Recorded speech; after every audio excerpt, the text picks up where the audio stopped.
విమర్శకులకు సమాధానంగా చెప్తున్నాం. కదిరి రాయచోటి రోడ్డు పూర్తి కాలేదన్నారు. అసలు మీకు మాట్లాడే అర్హత లేదు, ప్రశ్నించే అర్హత లేదు. చెప్పినట్టుగా 3 నెలల్లోనే పూర్తి చేయగలిగిన, మాకు టెక్నికల్గా ఇబ్బంది ఉన్నా కూడా, సర్టెన్ ఇష్యూస్ ఉన్నా కూడా, డబ్బు బిల్లులు ఇప్పటికి కూడా ₹1 రాకపోయినా ఆ రోడ్డును పూర్తి చేసినాం. ఇంకా మధ్యలో బాటిల్ నెక్స్ కొన్ని బ్రిడ్జెస్ మీ ప్రభుత్వంలో మీరు చేయలేక అడ్డదిడ్డంగా గడ్డి వదిలేసినారు. అది మీరు డిజైనింగ్ ప్రాబ్లం. అది అక్కడ సీసీ రోడ్లు పెట్టడం, వాటిని కూడా మొన్న కాంట్రాక్టర్ని పురమాయించేసి ఈ వారంలోనే భూమి పూజ చేస్తాను, ఆ రఫ్ ప్యాచెస్ కూడా క్లియర్ చేస్తాను. ఇక గ్రామాల్లో 23 కోట్ల రూపాయలతో గ్రామాల్లో రోడ్లు వేసినాం. మీరు వేసినారా? మా ప్రభుత్వంలో వచ్చినటువంటి ఈఏపీ కింద వచ్చినటువంటి రోడ్లన్నీ కంకర వేసుకొని ఫార్మేషన్ చేసి ఇంకా తారేస్తే డబ్బులు మిగలవని ఆ డబ్బులు బిల్లులు చేసుకుని వెళ్ళిపోయినారు. అంటే ప్రజలు బాగుండల్లా, ప్రజలకు సౌకర్యవంతమైనటువంటి ప్రయాణం అందించాలనే ఆలోచన మీకు లేదు. కేవలం కాంట్రాక్టులు చేసుకుని డబ్బులు దొబ్బేయాలనే ఆలోచనతోనే మీరు పనులు చేసినారు. కానీ ప్రజాపయోగంగా రోడ్లు తీర్చిదిద్దాలనే ఆలోచన మీకు లేనటువంటి పరిస్థితి. ఈ రోజున మా కర్మ మళ్ళీ మేమే పూర్తి చేయాలి. ఏదో దాన్ని కూడా పూర్తి చేయాల్సిన పరిస్థితి మా మీదే పెట్టారు. అంతేకాకుండా హంద్రీ నీవా ద్వారా తలుపుల మండలానికి మీరు నీళ్ళు ఇవ్వగలిగారా? ఇవ్వలేకపోయినారు మీరు. మీకు ఇంకా ఒకటి చెప్తాను, మనకున్నటువంటి ఆపర్చునిటీ టూరిజం. గడిచిన బ్రహ్మోత్సవాల సమయంలో ఇంతవరకు కూడా కాద్రీశుడి హుండీ లెక్కింపులో నరసింహస్వామి ఆలయం మొదలైనప్పటి నుంచి ఈ రోజు వరకు కూడా రికార్డు స్థాయిలో 80 లక్షల పైచిలకు డబ్బులు బ్రహ్మోత్సవాల టైంలో వచ్చింది. అదొక రికార్డ్. అది మీరు ఎందుకు చేయలేకపోయినారు? ఈ రోజున మాట్లాడితే అది ఇది అని అవాకులు చవాకులు మాట్లాడతారు. నన్ను తిడితే గొప్పోళ్ళు గారు మీరు.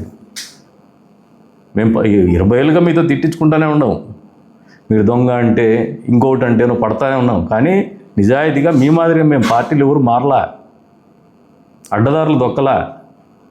కష్టం వచ్చినా నష్టం వచ్చినా నియోజకవర్గాన్ని నమ్మినాము, నియోజకవర్గ ప్రజల్నే నమ్ముకున్నాం, తెలుగుదేశం పార్టీనే నమ్ముకున్నాం, తెలుగుదేశం పార్టీ కార్యకర్తలనే నమ్ముకున్నాం. ఏ రకమైనటువంటి పరిస్థితుల్లో కూడా పార్టీ జెండా మోసినాము, కానీ నిబద్ధతతో ఉన్నాం. ఇచ్చినటువంటి మాట కట్టుబడి ప్రజలకు ఒక స్పష్టమైనటువంటి ఆలోచన. కందికుంట ప్రసాద్ అంటే తెలుగుదేశం పార్టీ అనే విధంగానే ఇప్పటి వరకు కూడా మా రాజకీయ జీవితం గడిచినాం. మీరు మమ్మల్ని తిట్టే నైతిక హక్కు మీకుందా లేదా మీరు అందరూ ప్రశ్నించుకోండి. నేను మిమ్మల్ని తిట్టను, ఇంకా మిమ్మల్ని తిరిగి సమాధానం కూడా మీ పేర్లు కూడా ప్రస్తావించనని చెప్పినాను. మీరు తిట్టి రాజకీయాలు చేయాలనుకుంటున్నారు, అబద్ధాలు చెప్పి రాజకీయాలు చేయాలనుకుంటున్నారు. ఎవరిదో యాన్సెస్ట్రల్ ప్రాపర్టీ ఉంటే వాళ్ళకి సాయిబులని పేరు పెడతారు మీరు. అది మీ విజ్ఞతకు వదిలేస్తుంది. దానికి పేపర్లు ఉంటాయి, కోర్టులు ఉంటాయి, కోర్టులు మీకు ఉంటాయి, మాకు ఉంటాయి, తేలుతాయి. అవి ఎక్కడికి ఏమి ఇబ్బంది ఉండదు. మీరు తప్పు చేసినా, నేను తప్పు చేసినా దండించడానికి ఉంటాయి. దాన్ని మేము అవి that will take its own course of action. దాని గురించి కాదు. కానీ మీకు కందికుంట ప్రసాద్ కారు కొనుక్కుంటే బాధ, బట్టలు వేసుకుంటే బాధ, చెప్పులు వేసుకుంటే బాధ, కారు కొనుక్కుంటే బాధ. ఏం ఇఫ్ టైం పర్మిట్స్, భవిష్యత్తులో ఆ భగవంతుడు సహకరించే అవకాశం ఇచ్చి అవసరం ఏర్పడితే ఇంకా వేరే స్థాయిలో కూడా కొంటానేమో. మీకేమైనా ఇబ్బంది ఏమని చెప్పండి. వేరే స్థాయి గాలి ఎగిరేటి కూడా కొంటామేమో అవసరం అనుకుంటే. మా దగ్గర ఉందా లేదా లెక్క కాదు. ఆ టైం వచ్చేసి ద సిచ్యువేషన్ డిమాండ్స్ తప్పనిసరి పరిస్థితి తెచ్చుకుంటాం. ఏదో మా కింద మీద పడి మా తిప్పలు మేము పడుకుంటాం. మీ దగ్గర ఎక్కడ భూవకు రాలే కదా మేము. మీరేం చేస్తారని మమ్మల్ని ప్రశ్నిస్తాను. నా అఫిడవిట్ ఉంటాయి, నా బ్యాంక్ స్టేట్మెంట్ ఉంటాయి, చూసుకోవచ్చు మీరు ఏం చేస్తున్నారని. మేమేమి ఏదో ఊరికి పోయేసి అప్పుడప్పుడు వచ్చేసి రాజకీయాలు మాట్లాడడంలే.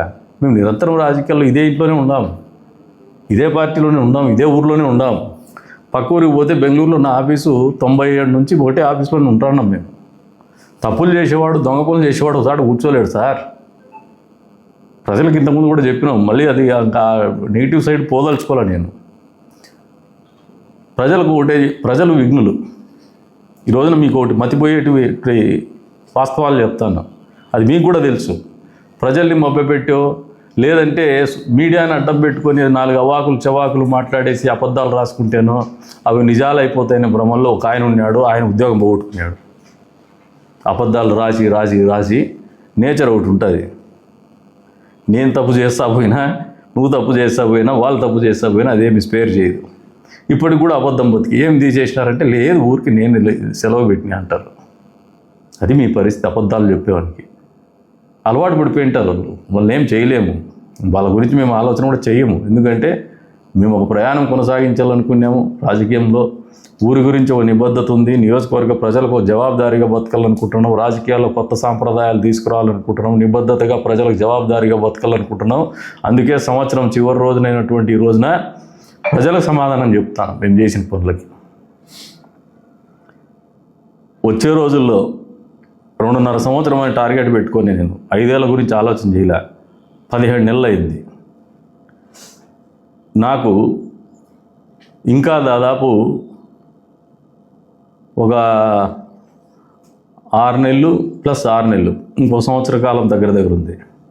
ఈ సంవత్సరంలో మేము అనుకున్న పనులన్నీ ముందుకు మొదటడుగు పడిపోతాయి, ఒక కొలికి కూడా వస్తాయి. మీరు కళ్ళ ముందు చూస్తారు అవన్నీ, ఎక్కడ కూడా వెనకవు.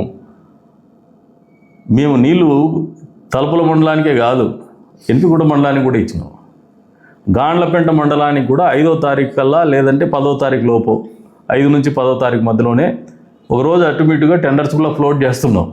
అక్కడ కూడా ఇచ్చినటువంటి మాట కట్టుబడతాం. నెక్స్ట్ ఇయర్కి నీళ్ళు ఇస్తామని 100కు 100% పని పూర్తి చేసి కూడా నీళ్ళు ఇస్తామని చెప్పే సందర్భంగా తెలియజేస్తాను. రైతులకు నీళ్ళు ఇచ్చి, కరెంటు కష్టాలు తీర్చి, వాళ్ళకి ట్రాన్స్ఫార్మర్లు కూడా 2000కి అందుబాటులోకి తీసుకొచ్చి, ఇన్ని రకాలుగా అన్ని వర్గాల్ని తృప్తిపరుస్తా అంటే భవిష్యత్తు అంధకారంగా కనబడుతున్నటువంటి మీరు చంద్రబాబు నాయుడు గారి మీద అబద్ధాలు మా సంతకాలు సేకరిస్తారు, కందికొండ ప్రసాద్ని వ్యక్తిగతంగా విమర్శిస్తారు తప్పితే మీకు సొంతంగా అజెండా లేదు. 20 ఏళ్ళ నుంచి నన్నే మాట్లాడుతున్నారు, కానీ మీ సొంత అజెండా మీరు ఏం చేసినారు చెప్పుకోండి. మీకు అవకాశాలు ఇచ్చినారు, 10 ఏళ్ల పాటు మీకు అవకాశాలు ఇచ్చినారు. ఒకసారి మీరంతా సంఖలో బిల్లుని పెట్టుకొని ఊరంతా తిరిగినట్టు ఒకరిని పెట్టుకొని వాడు ఆడుకో పారిపోయా. మళ్ళీ ఒక ఆయనకి తిరిగి మళ్ళీ మీరే టికెట్ కూడా పనికిరాడంటే.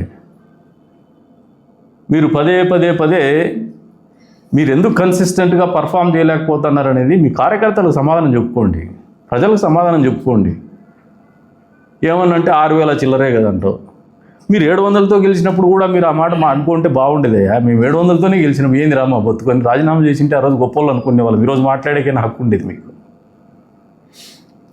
అది 700 అయినా ఆ రోజు మేము గౌరవం ఇచ్చినాం, ప్రజా తీర్పును శిరసా వహిస్తానం అంటాను, తప్పు నాదనే చెప్పిన నేను.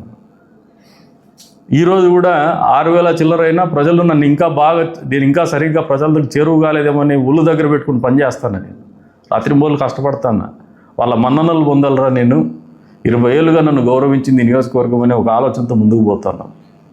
2026లో కూడా మా అజెండా ఒకటే, కాన్స్టిట్యున్సీ డెవలప్మెంట్. మీ ఉడత ఊపులకు భయపడం, మేము విమర్శలకు వెరవం, తప్పు చేసి ఏలెత్తి చూపించుకునే పరిస్థితుల్లో రాజకీయాలు చేయం, దొంగ పనులు చెయ్యం, దొంగ పనులు చేయనీయం, శాంతి భద్రతలు కాపాడుతాం. అడ్డగోలు రాతలు, అడ్డగోలు మాటలు మాట్లాడితే పీడీ యాక్ట్లు ఖచ్చితంగా ఉంటాయి.